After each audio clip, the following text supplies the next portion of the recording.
تو عقیدہ یہ رکھنا ہے، پھر سے دہرا دوں، کہ وہ اکیلا ہے ان سارے معاملات میں، اس کا کوئی شریک نہیں ان سارے معاملات میں، اور اس کے جیسا بھی کوئی نہیں ان سارے معاملات میں۔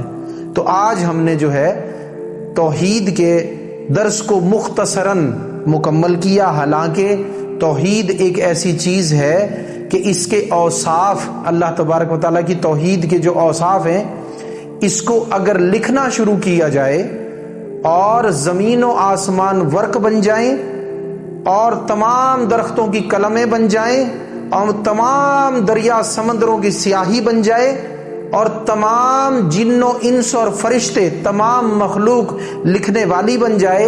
تو قلم ختم ہو سکتے ہیں، مخلوق لکھتے لکھتے بالآخر ختم ہو سکتی ہے، یہ ورق جو کائنات کا بنے گا یہ سب پورا ہو سکتا ہے، سب دریاؤں کی سیاہی استعمال ہو کر ختم ہو سکتی ہے، لیکن ذات باری تعالیٰ کی توحید کو، اس کی صفات کو، اس کے افعال اور شیون کی شانوں کو اور اوصاف کو بیان کرنا ناممکن ہے۔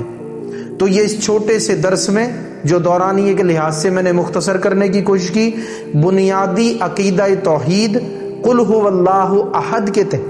تحت آپ کو میں نے بیان کر دیا۔ تو اس کو ایک مرتبہ سنیں، سمجھ میں نہ آئے پھر سے سنیں، پھر سمجھ نہ آئے پھر سے سنیں، اور اس کو مکمل اپنے دل میں بٹھائیں اور اس کے مطابق عقیدہ رکھیں۔ یہ عقیدہ کسی ایک فرقے کا نہیں بلکہ اسلامی بنیادی عقیدہ توحید ہے۔ تو اس لیے میرے دوستو، اس کو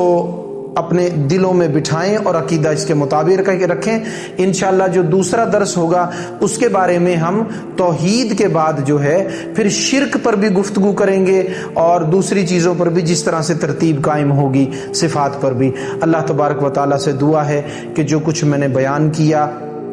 اللہ تبارک و تعالیٰ اس کو سننے، سمجھنے اور اس پر عمل کرنے اور اس کے مطابق عقیدہ رکھنے کی توفیق عطا فرمائے۔ وما علینا الا البلاغ المبین۔